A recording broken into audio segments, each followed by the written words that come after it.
정치 카페 테라스 Y. 예, 반갑습니다. 테라스 Y의 조성주입니다. 강 작가님. 네, 안녕하세요. 강 작가입니다. 네. 예, 지난 한 달 어떻게 지내셨나요? 지난 방송이 이제 두 번째 방송이었는데요.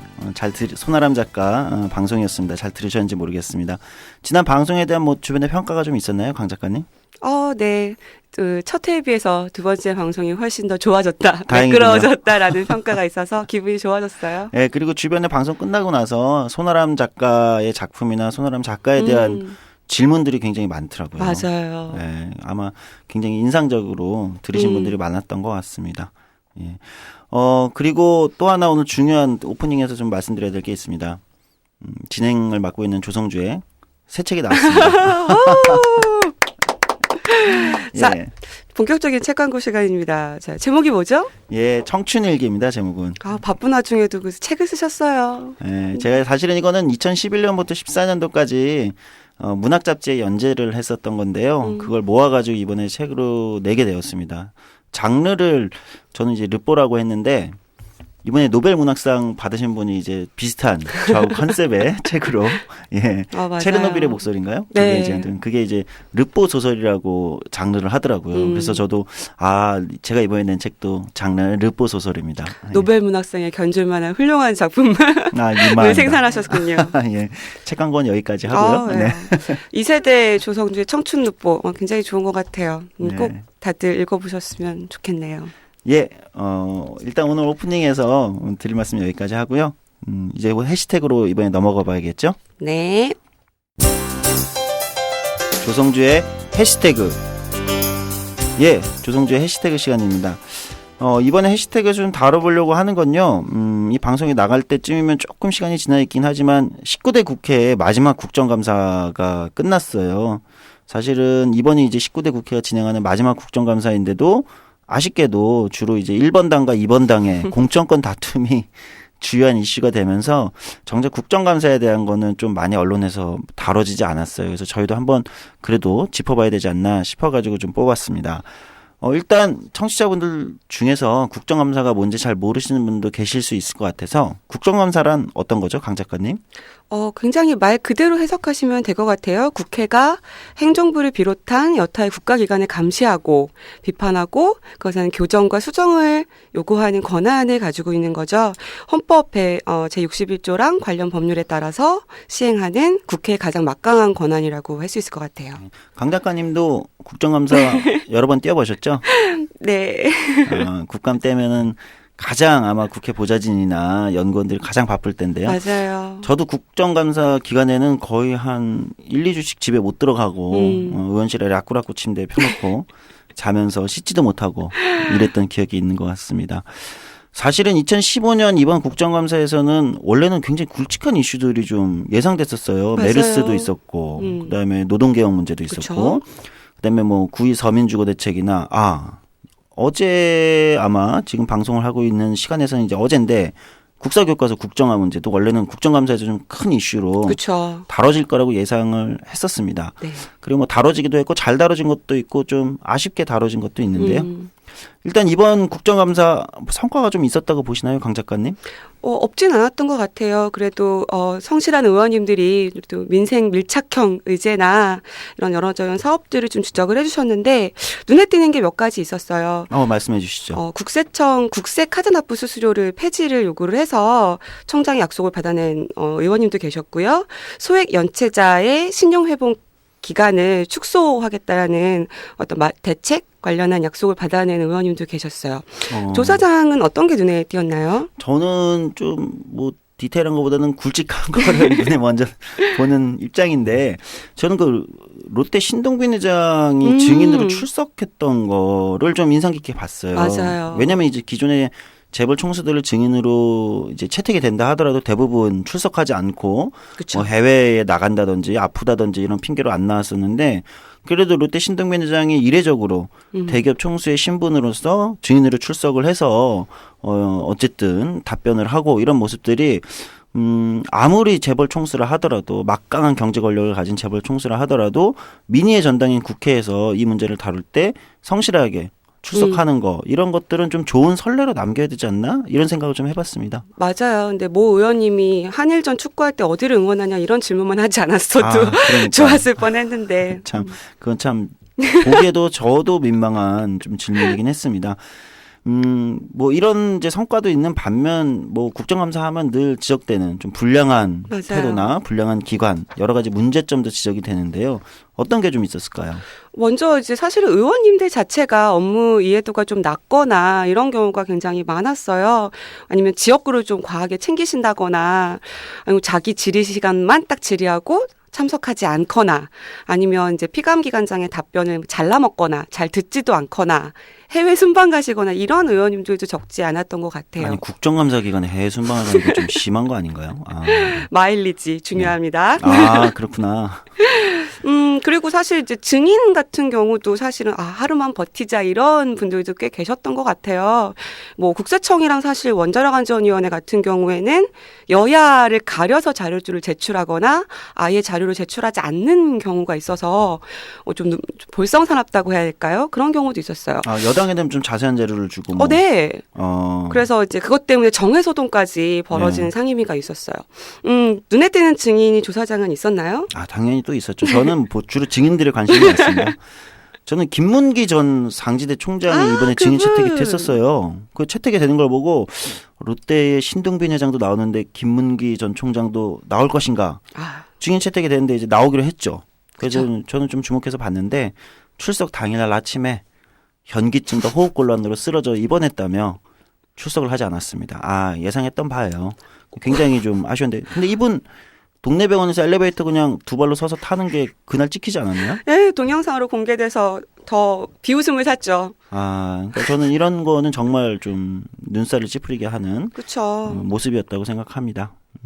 아예 뭐 전화를 받지 않았던 문영표 전 복지부 장관이 나을 정도로 보였으니까. 여당 간사의 전화도 받지 않았다고 하던데요.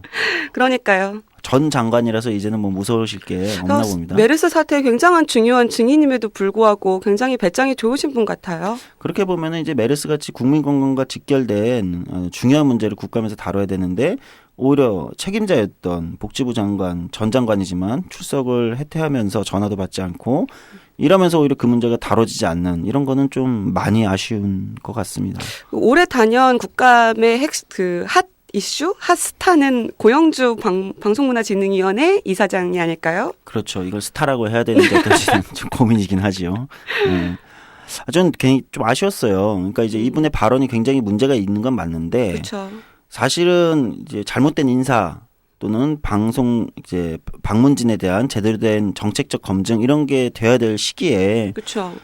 굉장히 선정적인 발언만 논란을 지속시키는 이런 거는 좀 아쉬웠습니다. 제대로 된 국정감사를 하기 어려운 인사는 좀 행정부의 수반인 정말 청와대가 절실하게 반성해야 될 문제가 아닌가 생각해요. 그러나 이런 와중에도 우리 정의당 의원들의 활약이 대단했습니다. 뭐 가장 많이 화제가 된 거는 그 노동부 국감 때 심상정 대표님께서 노동부 장관에 대한 사자후를 토해내신 거. 와. 동영상 조회수가 어마어마했다고 200만 뷰를 넘었다고 해요. 유튜브 스타가 되셨어요. 심상정 대표님이. 사이다 사자후로 아주 인터넷에 후끈 달아오르게 하셨습니다. 예, 인상적이었고요. 뭐 역시나 이번 국감에서도 꼼꼼함과 디테일에서 좋은 평가를 받았던 법사위의 서교 의원님이나 기재부의 결국 사과와 해명을 그쵸? 결국 받아니 사실 기재부 공무원들이 그러는 경우가 거의 없는데 굉장히 뻣뻣하고 고압적인 분들이세요. 네, 그런데 어쨌든 꼼짝 못하게 이걸 이제 사과를 받아냈던 박원석 의원의 활약 이런 것도 굉장히 인상적이었습니다. 맞아요. 아마 우리 정치에서 진보 정치인이 더 많아져야 하는 이유를 이번 국감에서 정의당 의원들이 보여주지 않았나라고 생각해요. 예. 자, 그러려면 20대 국회에서도 정의당의 의원들이 더 많이 들어가야 국회. 오, 원내 교섭. 예. 그때쯤이면 뭐 우리 내부에서도 좀 많은 의원들이 국감에 누가 더 내부에서 스타가 되나 경쟁도 할 수 있을 정도로 많은 의원들이 나왔으면 좋겠습니다. 상상만으로도 좋네요. 네. 예, 조성주의 해시태그 오늘 여기까지 하겠습니다.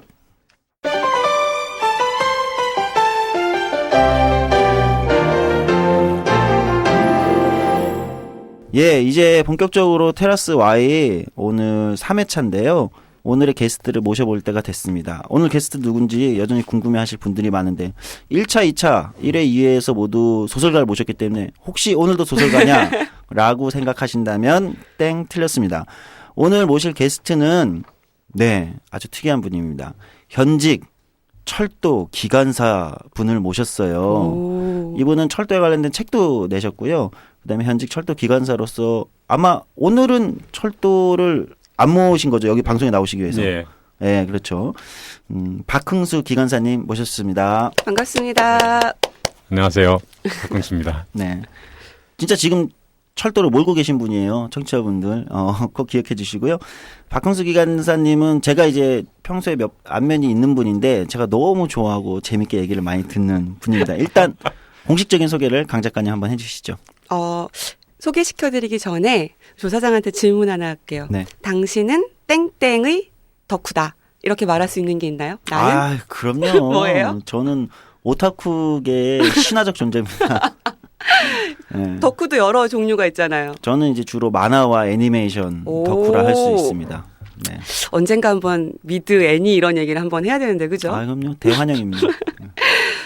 단언컨대 이분을 감히 덕후라고 소개시켜드리고 싶습니다. 기관사라는 직함이 가장 멋있기는 해요. 근데 그 저자 책 소개에서 가장 인상적이었던 게 철마 맨 앞에 앉아 너른 산야를 달리고 싶었던 철도 기관사라는 말이었던 것 같아요. 하지만 저는 감히 이분을 오늘 철떡으로서의 면모를 유감없이 발휘해 주실 거라고 믿으면서 철도 덕후. 네.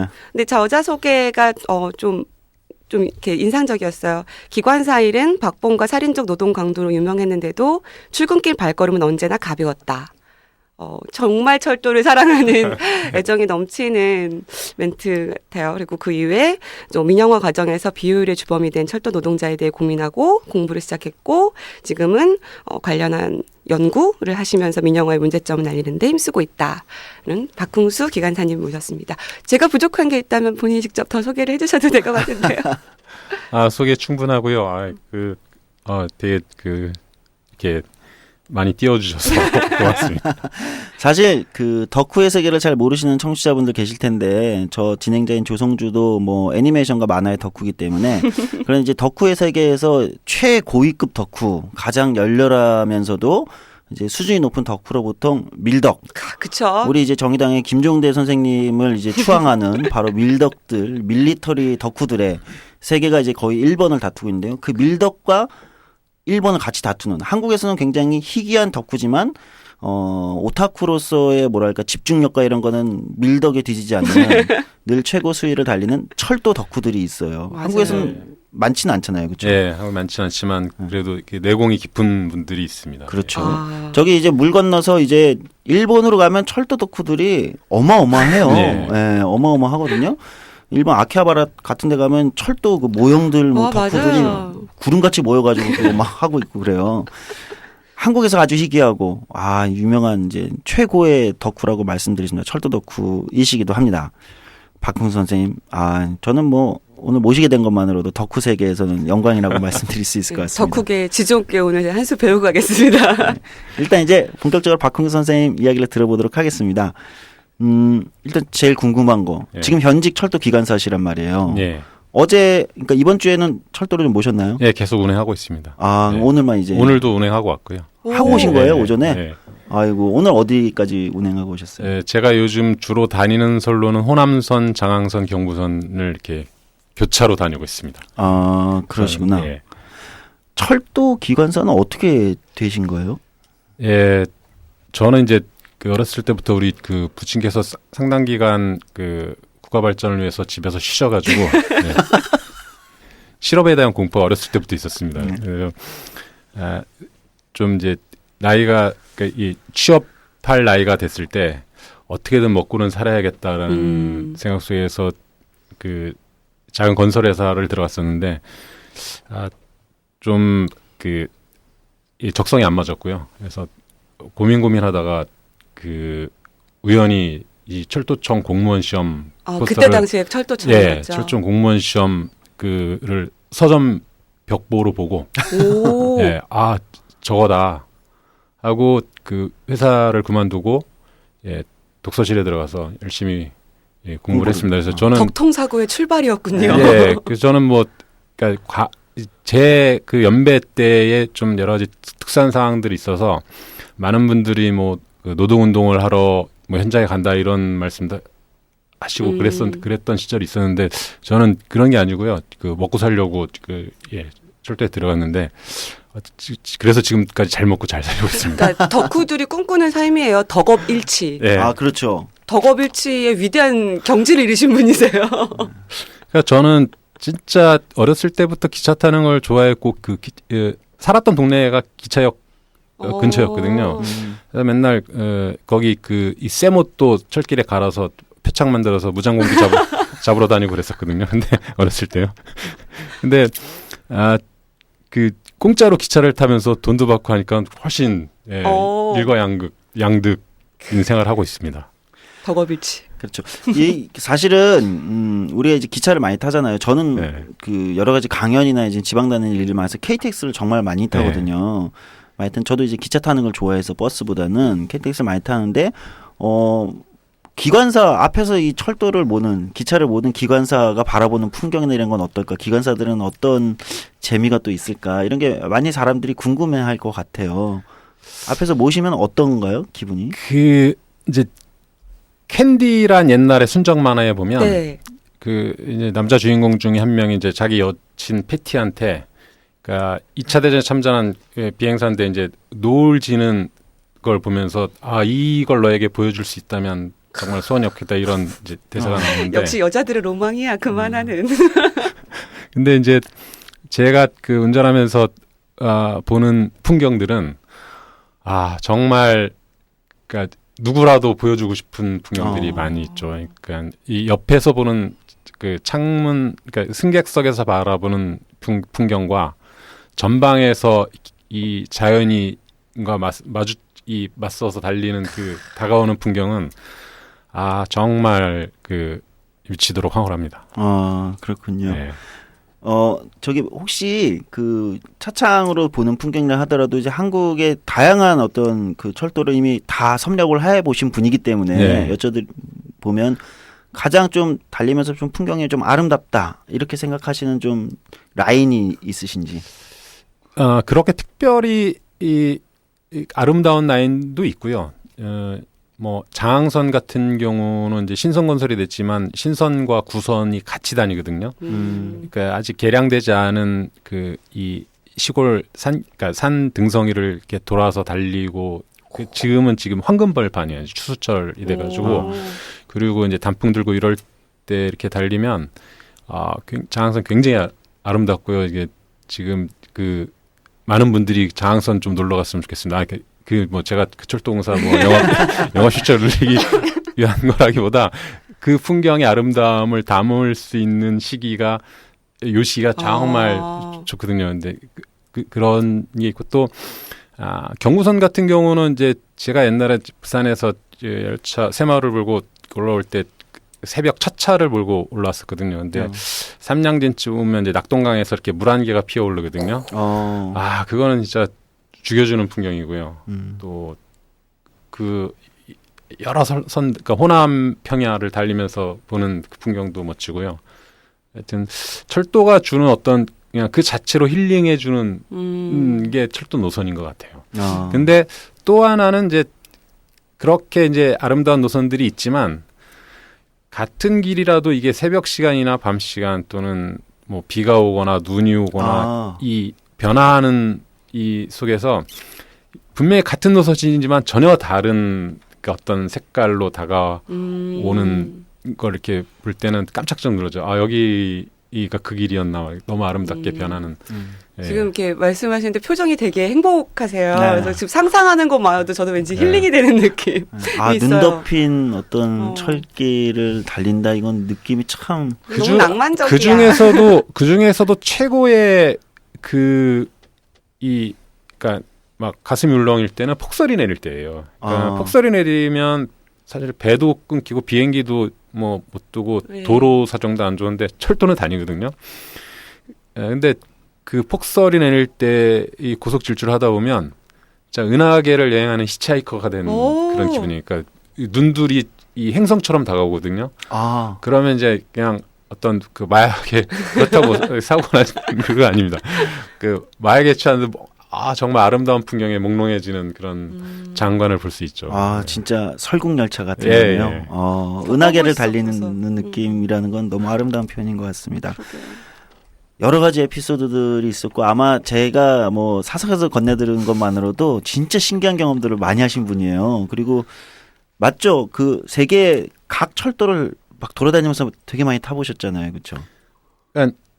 저는 진짜 개인적으로는 굉장히 운이 좋은 케이스예요. 그러니까 만약에 제가 지금 시절에 어떤 뭐 철도 기관사가 되려고 했으면 죽어도 못했을 거예요. 뭐 경쟁률도 심하고. 근데 입사하는 과정에서도 지금 같은 어떤 그 전쟁 같은 이 지옥을 치르지 않았고, 그리고 또 그런 과정에서 여러 나라들의 철도를 우연찮게 볼 수 있는 기회가 있어서 보게 되다 보니까 그 철도 하나에도 문화와 또 그 각 나라의 사정에 따라서 다양하게 여러 가지들이 이 공통점이 있으면서 다른 점이 있구나.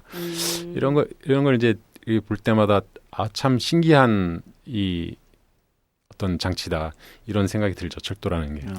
저는 개인적으로 이제 일본이 또 철도의 나라잖아요. 그렇죠. 일본. 그래서 일본에 가서 다양한 기차를 어쨌든 타봤을 때 느낌이 참 신기하더라고요.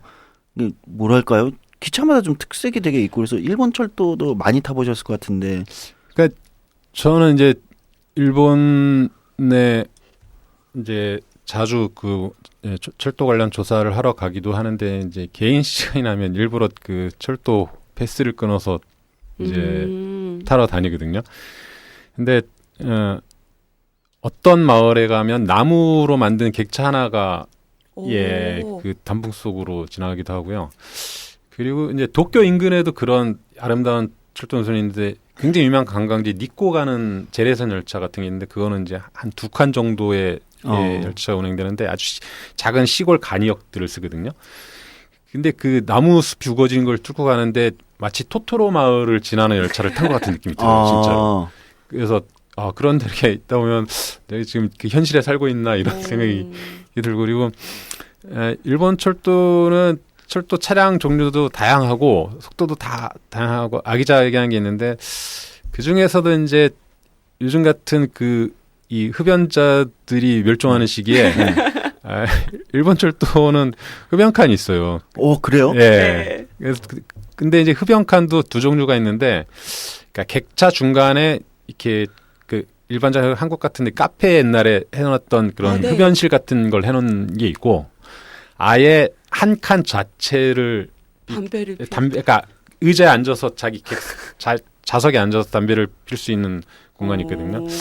근데 이제 그 칸에 들어가면 이제 다른 칸에 되게 깨끗한데 그 칸에 들어가면 이제 누렇게 벽들이 그렇겠네요. 근데 그렇게 그런 데서 이제 그 담배를 한 대 피면서 이 가는 맛은 또 색다른 그렇겠네요. 그러니까 경험할 수 없는 한국에서는 정말 예. 저는 개인적으로 일본에 가서 철도를 탔을 때 인상적이었던 것이 사실 이름도 되게 예쁘더라고요. 철도들마다 그리고 증기로 아직도 다니는 데도 있는데 도시락이었어요.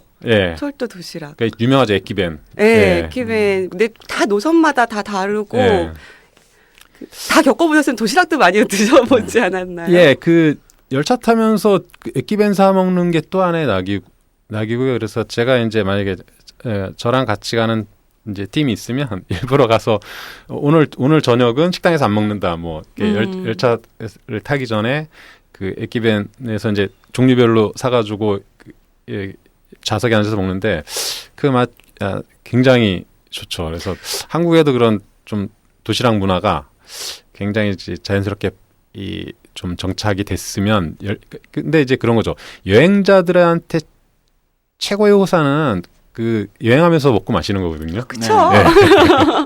근데 그런 입을 즐겁게 하는 좀 다양한 그런 도시락들이 많이 나왔으면 좋겠어요.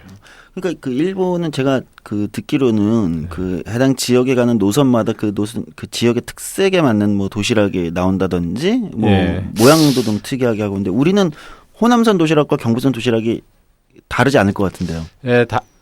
그러니까 한 제가 몇 년 전에 그 친구 부친 그러니까 같이 철도 기관사 친구 부친이 이제 그 전화하는 걸 들었어요.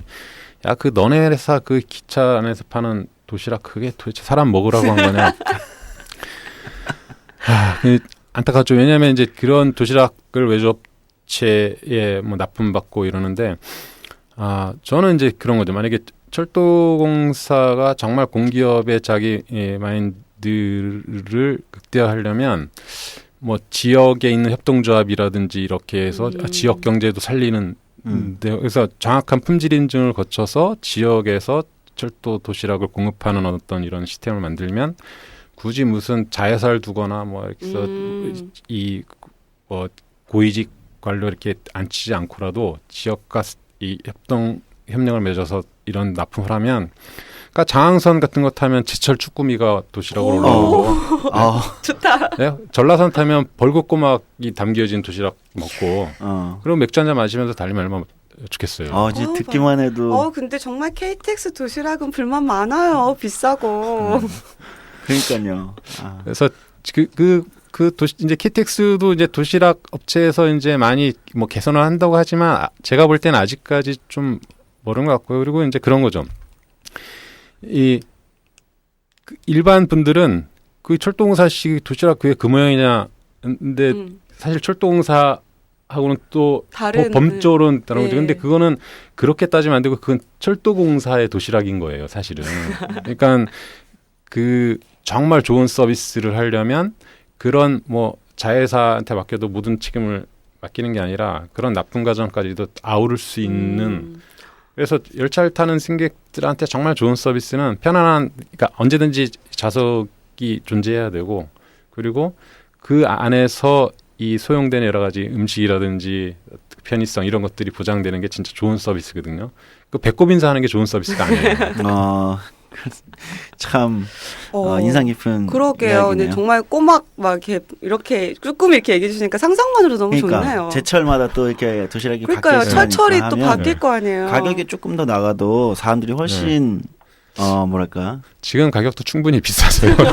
그건 그래요. 예, 그래서 중간에 누가 이렇게 뭐 커미션을 먹거나 이런 게 없으면 그렇다고 뭐 커미션을 먹는지 전 모르지만 그런 어떤 그 납품 과정에서의 어떤 그 공정성을 가지면 굉장히 그 지역 사회에도 도움이 되고 그리고 그 지역 사회 우리는 철도공사의 도시락 납품 업체다 이렇게 해서 또 그 주변에서 그런 음식 사업을 해도 그럴 수도 있겠네요. 훌륭한 정책 제안인데 왜 안 받아주는 걸까요?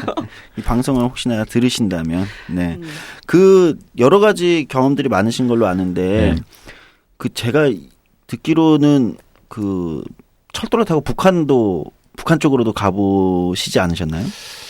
그러니까 북한 쪽으로 가봤죠. 그러니까 과거에 그 이제 개성공단으로 가는 선로를 만들기 위해서 이제 임진각 철도철교를 넘는 공사를 해야 되거든요. 그럼 이제 과거에는 문산역이 최종 그렇죠. 역이었고요.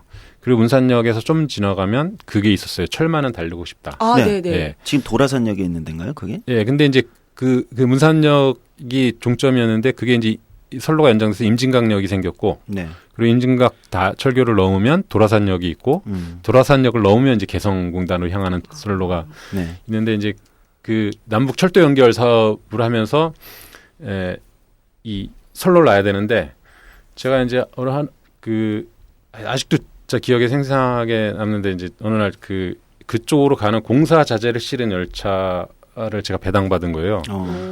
그래가지고 이제 이 문산역을 그러니까 문산역까지만 갔는데 거기를 지나서 이제 철조망을 통문을 딱 열면서 이제 그 군 경계 초병이 딱 격리를 하면서 이제 임진각 철교를 넘는데 제가 사실 민족주의자는 아닌데 굉장히 그 가슴이 이게 뭉클하면서 그 임진각 철도를 넘어가는 그 기분이 정말 여기 그 철도가 갈 수 있는 길이었구나. 그리고 그 강물은 그냥 처연하게 흐르고 그리고 이제 곳곳에 이 초소들 이런 것들을 외에는 정말 아름다운 자연이거든요. 그래서 이제 그 당시에는 도라산역도 없었고, 그렇겠네요. 예, 다 공사 자재인데 거기다 이제 자재를 예, 뿌려놓고 이제 다시 그 빈 화물 열차를 끌고 남하하는데, 남아. 예, 남하하는데 참 그냥 그 심정적으로도 통일돼서 정말 서울에서 출발해서 점심 때 그 평양에서 평양냉면 먹고 신의주 또 이제 대동강 맥주 마시면서 신의주 가가지고 신의주에서 이렇게 꽝만두 먹고 다시 또 돌아오고 이러면 얼마나 좋을까 이런 생각을 했었죠. 진짜 그렇게 될 수 있으면 참 진짜 멋있는 기차 여행 될 수 있을 것 같아요. 그래서 남북철도 연결돼가지고 제가 이제 일하는 곳이 이제 서울기관차 승무사업소라고 하는데 그쪽에서 이제 경의선을 맡아서 개성공단 가는 승조가 있었어요. 그래서 이제 주로 그 고참 선배님들 기관사들이 그 당시 이제 개성을 갔는데 갔다 와서 이제 그 뭐 초코파이 나눠 먹고 이런 얘기를 들으면 되게 신기하고 막 재밌어요. 그리고 이제 서로 처음엔 좀 대면 하다가 몇 번 마주치면 서로 이런 얘기 저런 얘기 하면 정말 말이 통하는 사람들이구나. 이랬는데 이제 어느 날 갑자기 그 새로운 대통령이 오시고 열차 운행이 중단되고 그리고 그 개성공단 승조는 사라졌죠. 그래서 다시 이제 경부선, 호남선 이런 데 뿔뿔이 또 흩어지고. 흩어지고 좀 안타깝죠. 이게 묘하네요. 개성공단 승조가 있었다는 게 기관사들이. 그러게요. 그 뭐 여러 가지 열차 다 타보신 걸로 알지만 최근에 시베리아 횡단 철도를 처음부터 끝까지 다 타고 오신 거 맞죠? 예, 맞습니다. 저 개인적으로는 저의 로망이거든요. 10년 전부터 언젠가 한 번은 저거를 꼭 타보겠다. 더 늙기 전에 꼭 타고 싶은 여행 중에 하나인 것 같아요. 전 세계 철도 매니아들한테는 꿈 아닌가요? 시베리아 횡단 철도는? 뭐 몇 개 철도가 있을 몇 개 것 같은데. 철도가 있지만 그 중에서 시베리아 횡단 철도는 메카죠. 반드시 순례를 해야 되는. 덕들의 메카. 메카고 특히 한국 사람 입장에서는 시베리아 횡단철도는 그러니까 역사적으로도 그러니까 뛸래야 뛸 수 없는 어떤 과거의 여러 가지 지금 뭐 그 역사 논쟁도 벌어지고 있지만 그곳에서 벌어졌던 그 독립운동의 역사라든지 또 그 이 아픈 한의 역사, 강제이주의 역사라든지 또 뭐 사회주의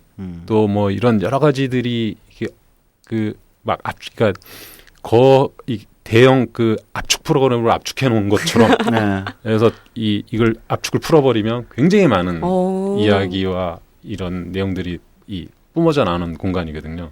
그 시베리아 횡단열도가 모스크바에서 블라디보스토크까지. 모스크바 블라디보스토크까지 9,288km. 9,288km. 이게 우와. 뭐 그러니까 한국 전체 철도 뭐 경부선, 호남선, 전라선, 장항선, 영동선 다 합한 게 한 3,500km 정도 되거든요. 그럼 몇 배인가요? 3배가 3배 넘는 건가요? 그러니까 일반적으로 우리 이제 대한민국에서는 철도를 가장 길게 타면은 결국 이제 경부선이잖아요. 경부선이죠? 그럼 서울에서 부산 그게 한 400km 일 텐데 400km 약간 못 되는데 그 정도를 타는 게 이제 가장 길게 타는 걸 텐데 9,288km. 그거를 이렇게 블라디보스토크와 모스크바 사이는 총 얼마나 걸리나요? 시간이?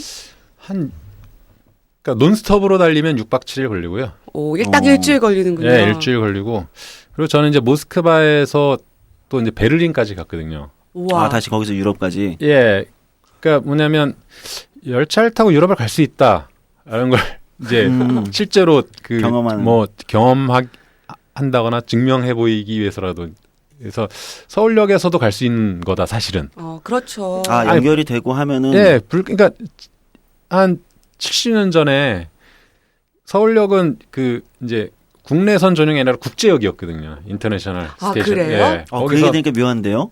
국제역이었어요. 그래서 표 파는데도 국내선, 국제선 이렇게 우와. 나눠져 있듯이 신기하다. 국제선 그 베이징, 뭐 하얼빈 이런 게 가는 걸 탈 수 있는 또 표를 살 수 있는 그러니까 그 운임 연락선권이라고 해가지고 그걸 사서 그래서 송기정 같은 경우는 그 30년 베를린 올림픽 갔잖아요. 열차 타고 갔어요. 정말요? 그게 이제 부산에서 이제 일본에서 훈련하다가 부산에 도착해서 서울로 와가지고 서울에서 이제 그 베이징 가는 열차를 타고 예 베이징에서 그 하얼빈에서 다시 이제 울란우대 쪽으로 가서 이 모스크바까지 가거든요. 그리고 모스크바에서 베를린까지 또 열차를 타고 가는 거죠. 그래서 금메달 따고 우와. 오는. 굉장히 상상이 되지 않아요? 서울역이 국제선 네. 그거였다는 게 이렇게 개념이 안 선다고 해야 되나? 한 번도 상상해보지 않았었는데 네. 실제 원래는 원래 국제역이었다. 국제역이었죠. 예. 거기서 베이징 가는 예. 열차표도 끊고 너무 예. 신기하다. 이렇게 얘기하니까 진짜 뭔가 가슴이 뭔가 두근두근 되는데요. 네. 네. 그럼 신의주를 이렇게 건너서 예, 그 압록강철교 건너서 예 단둥 해가지고 예 베이징 가고 예 그래서 베이징도 기차 타고 가서 먹을 수 있는 베이징동 식도락에 되게 관심이 많으시군요. 그러니까 열차 여행하다 보면 먹는 게 굉장히 중요하더라고요. 맛있게 먹는 게. 시베리아 횡단철도 이야기 나왔으니까 좀 본격적으로 해볼게요. 그러니까 어떤 지금은 이제 우리가 서울역에서 못 가니까 뭔가 이제 비행기나 뭐로 해서 블라디보스톡에서 일단 타셨을 것 같은데. 예.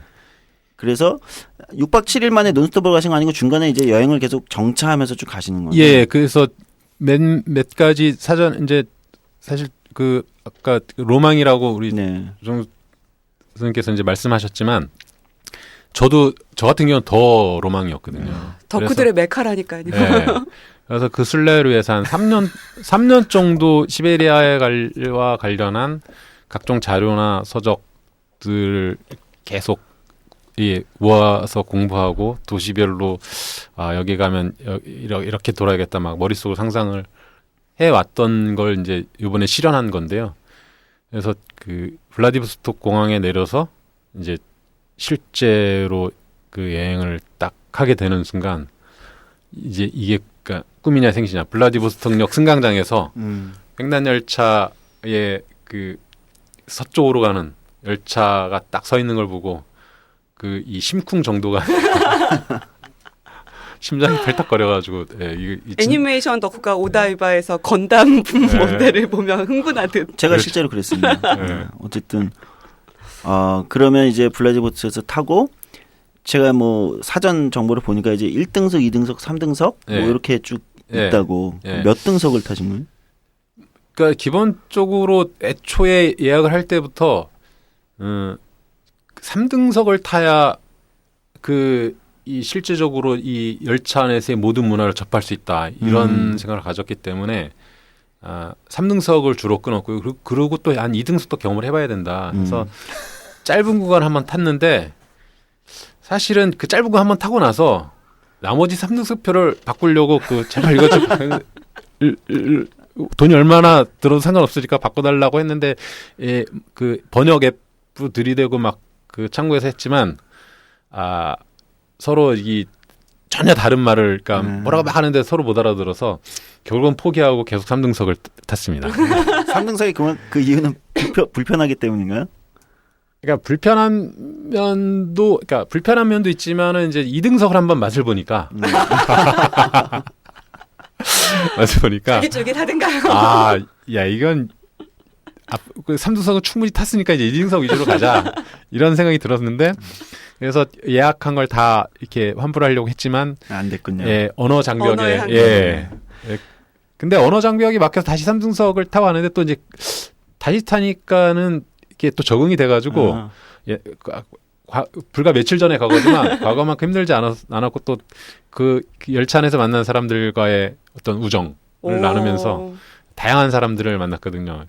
나누면서 이제 모스크바까지 가게 됐는데 그러니까 다시 못할 경험을 한 것 같아요. 이게 뭐 이분 바투타 부럽지 않은. 궁금한 게 이제 9,200km를 달리려면 기관차가 이게 그렇게 계속 달리는 게 버틸 수가 있는 건가요? 중간중간에 기관차를 바꿉니다. 앞에 기관차를 바꿔요? 예. 왜냐하면 기관차가 정비를 해야 되거든요. 그렇겠죠. 예, 그리고 이제 기관차의 브레이크 슈 이런 것들도 많이 쓰면 이것도 다 갈아야 되고 그래서 일정 구간마다 열차가 도착하면 그래서 그 시베리아 횡단철도는 정차 시간이 큰 역에서는 정차 시간이 길어요. 한 30분에서 많은 경우는 한 1시간까지 음. 서는 경우가 있는데 그럴 때는 기관차만 딱 떼가지고 새 기관차를 붙입니다. 네, 그리고 또 가는 거죠. 아, 그렇게 해서 9,200km를 가는 거군요. 9,288km를 쭉 가는 거죠. 제가 이제 이거는 이제 어디 연재를 하시기 때문에 거기서 봤는데 이번에 그래서 시베리아 횡단철도를 타셨는데 네. 정말 독특한 경험을 하셨다고. 네. 네. 그러니까 사실은 충격이었죠. 어떤 충격이었냐면 제가 이제 시베리아 횡단철도를 너무 이제 미쳐 있다 보니까 6개월 전에 겨울에 맛만 보러 이제 블라디보스톡에서 하바롭스크 구간을 한번 타봤어요. 근데 이제 그때 타보니까 뭐 탈만하네 이런 생각이 들더라고요. 뭐 근데 이제 오산이었죠. 그 9,288km랑 하바롭스크는 한 12시간 정도 걸리거든요. 블라디보스톡에서 이렇게 밤에 출발하면 이제 자고 일어나면 아침에 진짜 길긴 하지만 뭐 이 정도야 뭐. 근데 그렇게 탔던 경험에 비춰볼 때 그러니까 시베리아 횡단 열차를 타면 차장이 칸마다 한 명씩 있어요. 네. 근데 그 차장이 여권이랑 승차권을 일일이 여권 번호와 생년월일 뭐 이름 철자 하나를 잘못 틀리면 굉장히 실랑이 벌어지고 심지어 차를 못 타기도 해요. 그래서 아주 세밀하게 조사를 하거든요. 근데 그렇기 때문에 이제 열차 출발 시간 좀 일찍 가서 그래서 사람들이 앞에 줄이 쫙 서 있고 막 하는 모습이 볼 수 있는데 제가 블라디보스톡역에서 딱 타려는데 그런 사람이 거의 없는 거예요. 제가 타야 될 그 칸에. 네. 야, 이거 사람 별로 없나 보다. 널널하게 갈 수 있겠구나. 그래서 이제 저희의 모습은 닌자 거북이 같은 모습이었거든요. 왜냐하면 큰 배낭 뒤에 이렇게 메고 있고 또 앞에 이렇게 또 작은 배낭 하나 앞뒤로 메고 있었고 양쪽에 이제 그 비닐봉지 뭐 이렇게 제가 강동구 둔촌동 사는데 둔촌마트 이렇게 써 있는 비닐봉지에 컵라면 담긴 뭐 이런 것들을 양손에 들고 막 이렇게 들어가는데 들어가서 통로를 봤는데 일제히 통로에 앉은 사람들의 표정이 굳어지면서 벌린 입을 다물지 못했고 저도 그냥 거기서 얼음 땡 이랬어요. 봤더니 조선민주주의인민공화국 동포들이 아 정말요? 네. 그 칸 전부 다요? 쫙 타 있는 거예요. 근데 그 사람들이 더 놀란 거죠. 야 빨리 와. 그러니까 거기 남조선 그 한국말 소리가 들리는 거예요. 남한 말이 야 빨리 와 막 해서 아이씨. 근데 딱 고개를 돌리는 순간 서로 눈이 마주쳤는데 이게 뭐 이래. 그래가지고 이제 저희 일행이 3명이었는데 그러니까 6인실을 들어갔거든요. 플라치카르타라는 3등석 6인실을 해야 되는데 6인실이라 해서 무슨 이렇게 공간이 문을 닫는 것도 아니고 그냥 다 오픈된 공간에 어떤 6인 구획인 거죠. 예, 설국열차 비슷합니다. 근데 거기에 이제 2단 침대가 있는데 우리 맞은편 침대에 이 평양에서 온 분들이 앉아서 누워서 가게 되는 그것도 그래서 그러니까 열차 출발 때까지 서로 한숨만 쉬고 참 어떻게 해야 되나 막 서로 그러고 있다가 저기 북에서 오셨죠? 그랬더니 그쪽에서 남에서 오셨죠? 네. 이게 첫 대화군요. 네. 또 한숨을 하시고 그러다가 이제 저기 북에 어디서 오셨습니까? 평양에서 왔습니다. 그러니까 처음으로 네이티브 스피커의 북한말을 들은 거죠. 그러니까는 굉장히 또 색다르더라고요. 그래서 그 원어로 북한말을 들으면서 어디까지 가십니까? 물어봤죠. 그랬더니 이르쿠츠까지 갑니다. 그래서 저희도 이르쿠츠까지 끊었거든요. 3박 4일. 대박이다. 3박 4일을 같이 가는 거예요? 그러니까 그래서 처음엔 대면 하면서 가는데 3박 4일 동안 이 아주 쫄깃쫄깃 끌어 넘쳐가지고 쫄아가지고 서로 끈적끈적한 상태가 돼서 이제 헤어지게 되는데 근데 이제 그분들은 이르쿠츠크로 외화벌이 떠나는 노동자분들이었어요. 3년간 가서 일을 한다 그러더라고요. 근데 봤더니 그때가 저녁 시간이었거든요. 7시 10분 차인데 블라디보스톡발 떠나니까 이제 배가 고프잖아요. 그렇죠. 근데 이분들이 이제 도시락을 주섬주섬 끊어 놓더라고요. 식탁에. 근데 되게 선한 분들이에요.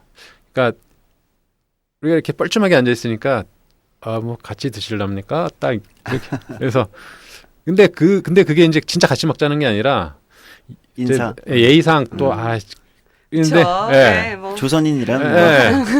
그래서 착한 마음에 또 그런 건데 저희가 거기서 그냥 우리는 컵라면 있습니다. 이랬으면 뭐 하는데 제가 남조선은 자본주의 사회라 거절을 안 합니다. 염치가 없어서 이러 달라붙어 가지고 같이 음식을 먹으면서 음식이 뭐였어요? 김밥도 있었고요. 전, 뭐 떡, 잡채. 그러니까 산 게 아니라 같이 해오신 음식들이었나요? 그러니까는 그 음식을 먹으면서 그런 생각이 들더라고요. 이제 그 평양의 가족들이 3년이나 헤어지는 자기 가족들 뭐 아들이나 남편을 위해서 얼마나 정성스럽게 준비했을까. 그러니까 정성이 고스란히 담겨 있는 음식들을 그래서 저희 젓가락은 많이 있습니다 해가지고 컵라면 젓가락 뜯어가지고 먹으면서 와 진짜 맛있다. 근데 맛있었어요. 그래서 그걸 나눠 그리고 이제 김치. 김치를 먹으니까 더 힘이 나죠. 그래서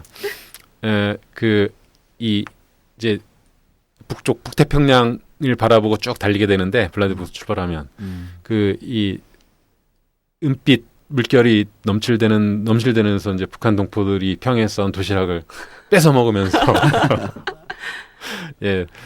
달리면서 이제 정말 그런 경험을 하리라고는 꿈에도 몰랐고. 그렇죠. 그러면서 이제 신고해. 이거 국정원에 신고해야 되는 거 아니냐. 진짜 그런 생각이 들 것 같아요. 그래서 그리고 우리가 이걸 먹으면 이거 또 혹시 종북 되는 거 아니냐 막 이런. 회합통신.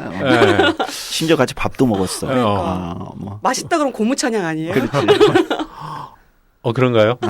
근데 진짜 맛있었고요. 정성이 담겨 있을 테니까요. 멀리 떠나는 가족을 위한. 근데 저는 이제 그런 거죠. 나중에 이제 변호사한테 그러고 아니 열차에 탔는데 거기 사람도 있는데 내가 어떻게 하란 말입니까? 이 뭐 할 수 없는 거 아니냐. 그래서 아직까지 연락이 없고요.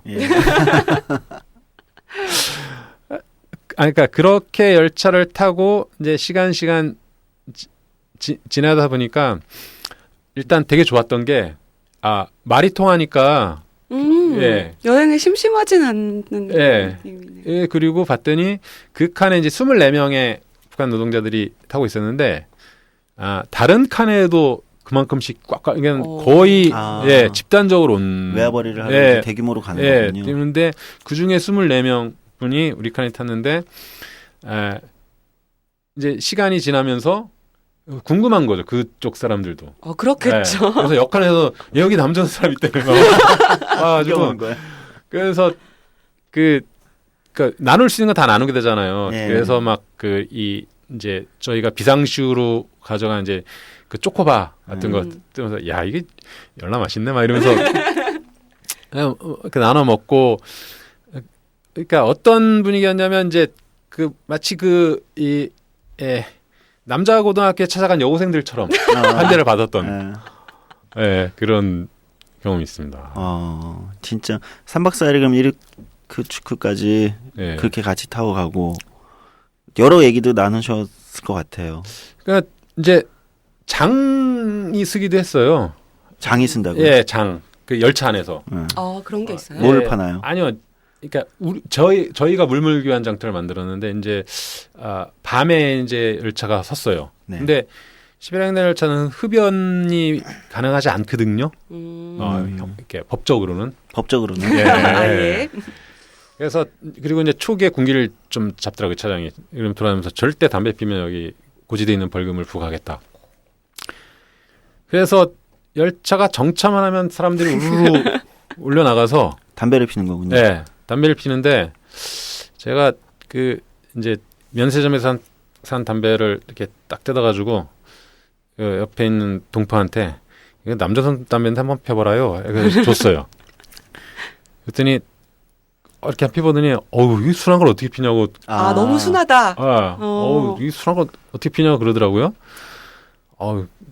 그래서 이제 하여튼 북조선 담배를 그래서 내가 주면 그분도 이제 저를 줄 줄 알았죠.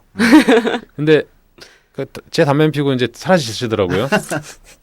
맛 좀 몰라 그랬는데 그러고 나서 다음 정체역에 딱 섰는데 갑자기 다가오더니 저 남조선 담배를 달라고. 그리고 이제 또 제 담배가 이제 그 요즘 신형으로 나와가지고 그 이렇게 담배를 피다가 끝에 이렇게 볼을 딱 누르면 박하가 딱 나오는 거거든요. 그래서 요게 요 안에 이 볼 표시 있지 않습니까? 요걸 딱 터뜨려 보시라고 딱 했더니 오, 뭐 남조선 담배 왜 이래? 막. 그리고 그 다음 정도 갔더니 갑자기 여러 명이 오더니 남조선 담배를 한 가지씩만 달라. 아, 신기하니까. 네. 소문이 났구나 이제 네. 이 소문이. 그리고 이제 하룻밤 지나서 이제 열차 안에 있는데 갑자기 또 우르르더니 이제 남조선 담배를 좀 몇 가지씩 나눠 피자 그러는 거예요. 그 부천 담배 가져오고. 그래서 그러지 말고 내가 보로째를 갖고 있습니다, 선생님들. 한 값씩 새로 갖고 오세요. 그랬더니 앞다퉈 막 달려가는 거예요. 자기 자리로. 그래가지고 갖고 와서 이제 이 교환장터가 열렸는데 구경꾼들이 더 재밌어했어요. 그래가지고 잠깐만 이건 내가 바꿀 거야 막 하면서 하는데 이제 그 담배가 쌓인 게 뭐 압록강, 뭐 북극성, 북한 담배들, 네, 고향, 막 평양 담배 제조 공장 이런 딱 찍힌 이런 것들이 막 쌓이고 저는 이제 한국 담배 인상공사 KTNG, 네, KTNG 이걸 나눠주면서 그 다음부터 이제 그 다음 정착에 내렸는데 인간들이 다 남조선 담배 이순한 걸 어디렇게 피나면서 맛있네 피는 거죠. 그리고 이제 저는 이제 그런 와중에 북한 담배 피웠는데 하나 푹 피고 굉장히 독한가 봐요. 그러니까 아주 센 건 아니었는데 제가 핀 게 이제 고양이라는 담배로 9mm, 저 1mm짜리를 피는데 한국은 사실 1mm가 많죠. 네, 9mm인데 뭐 그거 가지고 북극성 한번 펴보시죠. 그건 더 세요. 13mm. 근데 그렇다고 담배 맛이 나쁘거나 하진 않는데 독하서 이제 이런 거 한 대 팍 피고 맛이 가서 이래야지 이거 남조선 담배 이거 어떻게 피냐고 하면서도 계속 중독되듯이 이제 어떤 너무 신기하다. 너무 재밌다. 진짜 신기한 경험. 그 중간에 그 칸에 또 조선족 동포도 타셨다고. 그러니까 그 이제 치타역이라는 데가 있어요. 치타는 굉장히 중요한 역사적으로 중요한 도시인데 거기를 거쳐간 사람들을 보면 여운형 또 그 송기정 또 그다음에 이제 이동희 그리고 이광수 춘원 이광수가 그 치타에서 그 편집 그러니까 그 한인 공보회라는 어떤 신문을 만든 거기 주필을 했었거든요. 그러니까 굉장히 많은 그리고 치타에는 또 독립운동원 한인 무장부대가 있었어요. 하여튼 그런 굉장히 중요한 도시인데 그 치타역에 도착을 했다가 다시 출발했는데 갑자기 어떤 아주머니 옆에 북한 동포들이 쫙 모여 있는 거예요. 그래서 저는 이제 말투가 그래서 북한 일행인가 보다. 근데 여기서 뭐 이렇게 만났나 보다. 해서 이제 했는데 봤더니 연변에 있는 이 조선족 동포였어요. 근데 이제 그분은 이제 인사를 하고 해서 남조선에 오셨죠? 딱 보니 알겠네. 딱 그러시더라고요. 예, 전 남조선에서 왔습니다. 막 그래서 그 이제 6인실인데 침대 마주보는 침대에 앉으면 한 4-5명 정도가 이렇게 마주볼 수 있는데 거기 한 열 몇 명이 그냥 꽉 들어차가지고 서로 이제 막 그리고 이제 통로에도 이렇게 손잡이 잡고만 이렇게 모여들은 거죠. 모여들었는데 거기서 이제 100분 토론이 뭐에 관해서? 그러니까 처음에는 별다른 얘기 그러니까 요즘은 세상이 바뀌어서 이제 남자가 여자를 지금 숭배하는 세상이다. 그래서 남자가 여자를 숭배하는 게 맞느냐 이런 토론이 붙었는데 처음엔 그런 얘기하다 나중에는 이제 그 전혀 다른 문제로 해가지고 이게 이 체제 문제로 이제 연결돼가지고 그래서 원래는 이제 그냥 다소곳하게 일상사 그래서 뭐 하시는 분이십니까 물어봤더니 연변 하신 분이 복장 장사합니다. 그러면서 이렇게 옷을 파는데 그 중앙아시아 대륙을 누비면서 그 열차의 그 종착역 우리가 탄 열차 종착역 이르쿠츠크에서 며칠 더 가는 노보쿠츠네츠크라는 도시까지 가는데 이제 중앙아시아 쪽이거든요.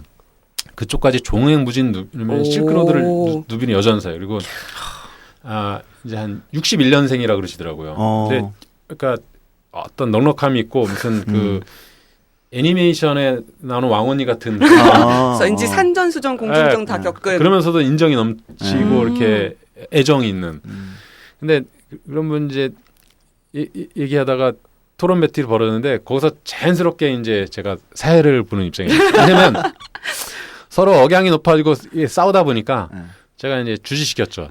상대방의 입장을 반박할 때는 목소리를 높이거나 하지 말고 다 듣고 나서 차근차근 요점을 말씀하시고. 개차의 손석희. 네. 그래서 이제 그걸 또 이제 녹음을 해왔어요. 근데 그걸 다시 들으면 되게 재밌는데 이제 제가 이런 말 하는 게 다 이제 나오죠. 나오는데 이 과정 속에서 이제 그러니까 국가가 우선이냐 개인의 행복이 우선이냐의 문제로 토론이 붙은 거예요. 이건 진짜 굉장히 철학적이면서 어떤 그 깊은 주제가 갑자기 던져졌는데 근데 이 연변 아주머니는 대차게 국가가 뭔 내 쾌락이 보장돼야 국가도 행복하고 인민들이 개개인들이 행복해야 국가도 잘 되는 거지. 딱 했더니 북조선 아니 아주머니 국가가 있어야 내가 있는 겁니다. 우리가 일제 식민지 때 나라에서 얼마나 고생을 했어요. 국가가 있고 당이 있고 그래야 내 행복도 존재하는 거지. 그것만 아시라요. 나도 옛날엔 그렇게 생각했어요. 근데 모태똥이 죽고 나니까 아무것도 아니다. 나도 그 말투면 나도 북한의 그러니까 북조선 동포들하고 생각이 똑같았어요. 어렸을 때는. 근데 뭐 모태똥이 죽고 나니까 아무것도 아니다만. 갑자기 어떤 분이 아니 이 아줌마이 어디서 수장님하고 모택동이를 비교 막 이러면서 싸움 그거 말리느라고 제가 자네 그 말리다가 이제 결국 나중에는 이제 그 에피소드 나왔죠. 이제 옛날에는 이제 배나고 이 뚱뚱한 사람들이 부자하고 이런 사장의 피시였는데 지금 뭐 각종 비만과 이 어떤 성인병의 원인이 된다 이런 걸로 종료. 그래서 아주 다양한 주제로 토론하다 이제 나중에 지쳐가지고 다 각자 자리로 가면서 컵라면에 물을 붓고 이제. 진짜 이게 재밌는 얘기지만 어떻게 보면 참 묘한 장면이잖아요. 그러게요. 그러니까 대륙을 횡단하는 그 중앙아시아까지 가는 그 어마어마한 시베리아 횡단철도 안에서 어떻게 보면은 남한 언어가 분단된, 통하는 세 국적 분단된 국가의 남한, 북한 그리고 연변의 조선족 동포들 디아스포라 이 사람들이 그 열차가 한 군데서 만나서 같은 언어로 토론하고 논쟁하고 컵라면을 나눠 먹고 담배를 나눠 피고 정말 이건 참 그러니까 영화의 한 장면 같아요. 영화의 한 장면 같아요. 그러니까 이걸 일부러 뭐 BBC나 내셔널 지오그래피 일부러 찍으려고 해도 못 찍을 그런 그러니까 저도 이제 그런 거죠. 그러니까 시베리아 철도를 타면서 여러 가지 경험을 하겠지만 제가 이런 행운을 얻게 될 줄은 상상도 못했죠. 그러니까 얘기 듣다 보니까 잠깐 이제 치타 도시 얘기를 해주셨는데 그럼 이제 몇 개의 도시를 이렇게 거쳐가신 거예요?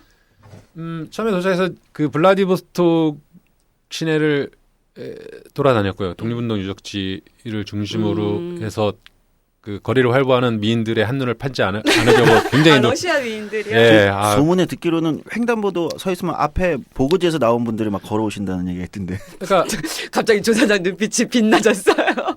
블라디보스톡에 이제 그 해양공원이라는 데가 있는데 거기에 이제 젊은 청춘 남자들이 많이 모이는데 특히 여성들의 비율이 높더라고요. 근데 굉장히 이를 악물고 다녔습니다. 네, 알겠습니다. 네. 그러니까 패션 모델로 등장해도 하나도 이상하지 않을 것 같은 분들이 이제 다가올 때 그 심장이 떨리는. 그렇군요. 그러면 블라디보스톡에서 첫 번째 기차지가 이는 이르쿠츠크였죠. 이르쿠츠크. 그 다음에 이르쿠츠크 가서 이따가 크라스노야르스크에서 또 아름다운 예쁜 도시가 있거든요. 그리고 여러 가지 의미가 있는. 그리고 크라스노야르스크에서 다시 노보시비르스크라는 도시가 있어요. 그 이름들이 다 비슷비슷해요. 네. 어려워요. 그리고 노보시비르스크에서 예칸테린부르크라고 또 굉장히 또 의미 있는 도시가 있는데 거기 들렸다가 모스크바에 가서 모스크바에서 원래 베를린을 가야 되는데 모스크바 온 이상 그 페테르부르크를 빼놓을 수가 없다 해서 거기서 다시 야간 열차를 타고 밤새 달려서 페테르부르크를 가서 페테르부르크를 돌고 다시 모스크바로 와서 베를린행 열차를 탔죠. 그렇게 하면 총 며칠 정도 걸린 건가요? 관광까지 쭉 유적까지 보시고 다 18박 19일이요. 18박 19일. 베를린까지. 언젠가 그 코스를 나중에 책이나 이런 걸로 그럴게요. 쓰셔가지고 사람들이 공유할 수 있으면 예, 정말 대단할 것 그리고 같아요. 의외로 비용도 굉장히 저렴하게 갔다 왔어요. 그러니까 뭐 일부러 아끼려고 아낀 게 아니라 술도 많이 먹고 음식도 도시에 도착해서 풍족하게 먹었는데도 그러니까 뭐 한 246만 원. 아 그래요? 예. 그러니까 호텔도 좋은데 자고 이랬는데도 총 항공료랑 열차 비용이랑 먹고 이걸 다 개인적으로 뭐 선물 산 이런 비용을 제하고 공적으로 든 건 그 정도 들었는데 근데 그럴 수밖에 없는 게 열차 안에서 10박을 하거든요. 근데 열차 안에서 돈 쓸 일이 없어요. 우리가 템플 스테이 가면 뭘 살 것도 없고 그냥 있어야 되잖아요. 돈이 안 들어요. 아 그렇네요. 그러니까 제가 이 정산하다 보니까 어느 날은 하루 종일 6,800원 썼더라고요. 그러니까 열차 안에서 저기 뭐 콜라 하나 사 먹거나 뭐 이런 거죠. 이 시베리아 횡단철도 이 에피소드들 지금 한겨레 21에 연재하고 계신 거죠? 네, 연재를 계속 하고 있습니다. 거기서도 또 청취자분들 찾아보시면 좋을 것 같고요. 또 하나 제가 궁금한 거는 진짜 세계의 신기한 철도 이런 거 많이 아시잖아요. 네. 그러니까 제가 소문에 듣기로는 원래 시베리아 횡단철도가 그 바이칼 호수를 그 얼음이 겨울에 얼면은 그 얼음 호수 위를 달린다고 네. 들었는데. 그러니까 바이카로 같은 경우는 세계에서 가장 깊은 호수고요. 아시아에서 제일 넓은 호수거든요. 그러니까 둘레가 2,100km예요. 그러니까 시베리아 횡단철도가 모스크바에서 출발해서 동쪽으로 가야 되는데 이 바이칼이라는 거대한 거인이 딱 막아선 거죠. 그래서 그 바이칼호 주변을 따라서 선로를 건설해야 되는데, 그러니까 이게 바이칼호가 이제 러시아 이렇게 철의 실크로드의 황금 벨트라는 황금 버클이라는 별명을 갖고 있어요. 두 가지인데 하나는 그러니까 거기를 건설하는 공사 비용이 어마어마하게 들어갔어요. 그러니까 절벽을 깎고 그 험한 호수 주변을 선로를 이어야 되니까 공사기간도 굉장히 오래 걸렸고 그래서 돈을 처바른 거죠. 또 하나는 굉장히 아름다워요. 그 순환선이 그러니까 보통 시베리아 횡단철도는 그냥 자작나무 숲을 계속 끊임없는 벌판을 시베리아 대륙을 보면서 여기 어제 봤던 데인데 우리가 왜 또 여기를 달리고 있지 막 이런데 바이칼 구간에 들어오면 미치는 거죠. 근데 이걸 하다 보니까 이제 공사를 하다 보니까 너무 시간이 오래 걸려서 원래 이제 이 호수 끝에서 끝까지 열차 페리를 운행했어요. 열차 페리는 뭐냐면 큰 배. 네. 큰 배를 유럽에서 가장 큰 배를 부품 상태로 도입해서 거기 조립해가지고 이 바이칼 양쪽 끝에서 열차를 배 안에 직접 그냥 집어넣는 거죠. 네? 네, 열차를 배에 실는 거예요. 열차를 배에 실는다고요? 열차 통째로. 네, 열차 통째로 배에 실어요. 그리고 배가 항해해서 호수 끝에 닿으면 열차를 통째로 끄집어내서 다시 이제 이쪽 철로로 달리는 되게 거죠. 신기하다. 근데 문제는 거의 시베리아가 10월부터 얼음이 얼거든요. 그렇죠. 영하로 떨어지고 얼음이 얼기 시작해서 이제 잔얼음이 얼 때는 그리고 이제 그래서 그게 이제 그 배가 이제 그 세빙선의 기능도 갖고 있었어요. 네. 정말 대단한 스케일이네요. 네. 세빙선의 기능도 갖고 있었는데 대륙의 위험이다. 너무 이 두껍게 얼면 이 세빙선도 거기를 못 깨는 거죠. 그렇겠죠. 네. 그래서 이걸 그러면 어떻게 가야 되냐 해서 얼음 위에 선로를 놓고 가자. 임시선로. 겨울 동안에만. 그 무게를 견딜. 엄청나게 두껍게 오는 거예요. 시베리아의 추위는 제가 하바롭스크에 딱 도착했을 때 영하 28도였거든요. 그러니까 이 체감 온도가 아니라 실기온이. 근데 이르쿠츠크는 더 이제 그 그러면- 바이칼 쪽은 더 춥죠. 그러면 진짜 호수 얼음 위를 네, 달리는. 근데 그게 채택은 그러니까 그런 안이 제출됐었지만 채택은 안 됐어요. 야, 그 너무 위험하다 그래도 이게 무게가 얼만데.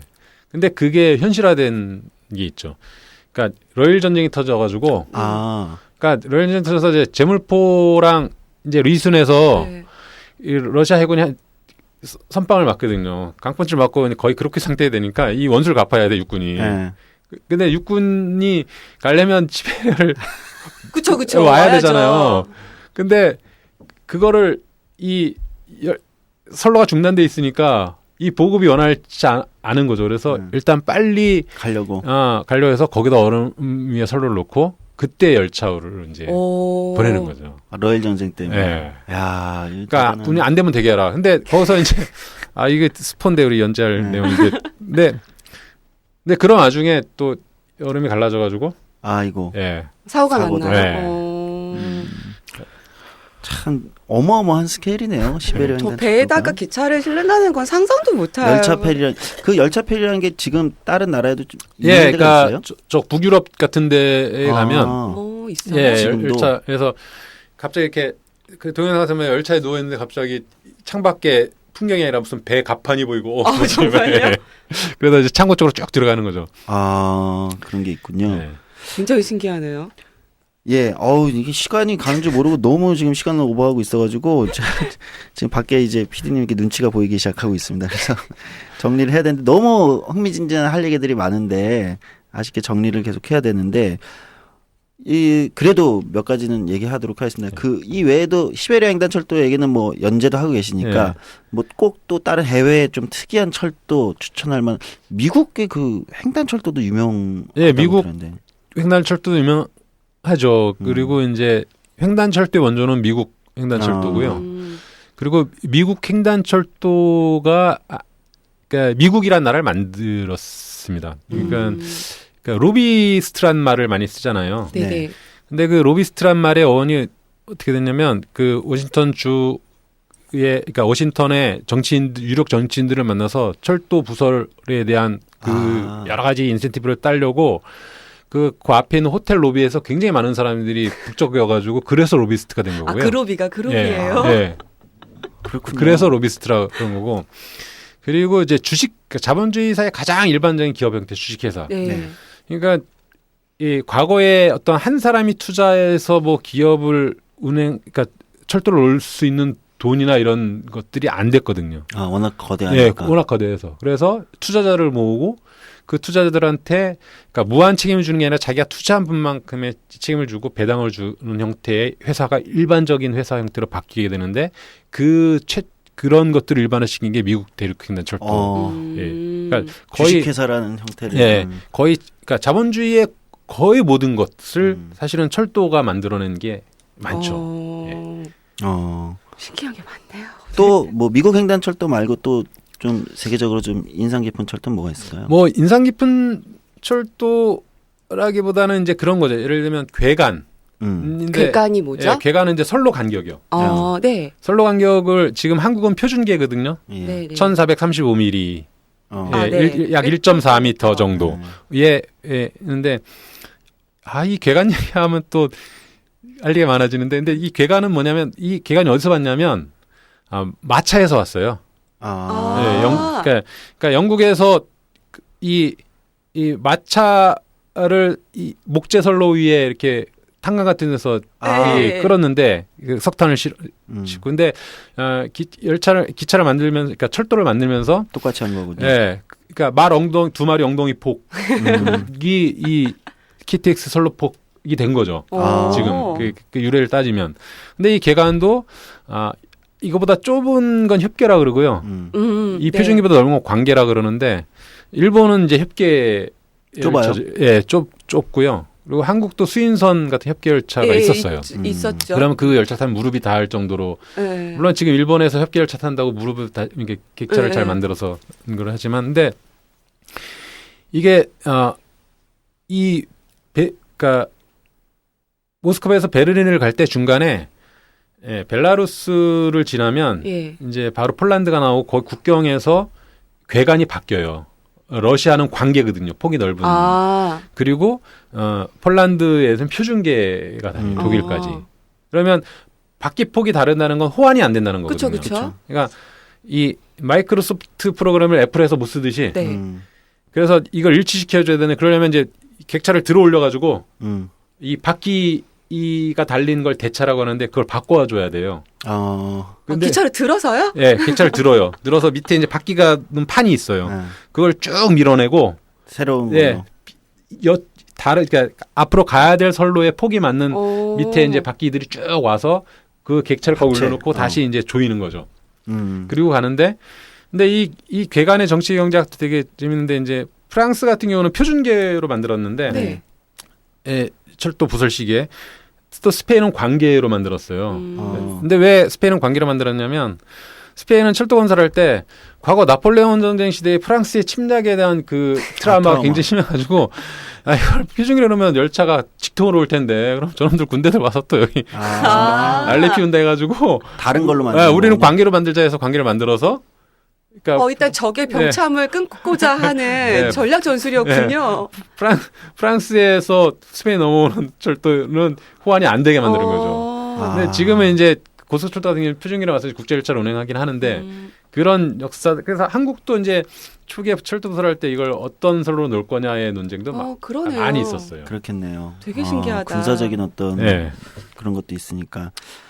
뭐 이렇게 얘기를 나누다 보면 정말 끝이 없이 얘기가 될 것 같아서 예, 일단 정리할 거. 이 수많은 얘기들을 사실 프레시안에 또 연재를 해야 하셨었잖아요. 예, 예. 이거 책으로 나온다는 얘기를 제가 들었는데. 예, 올 11월 30일까지는 반드시 내야.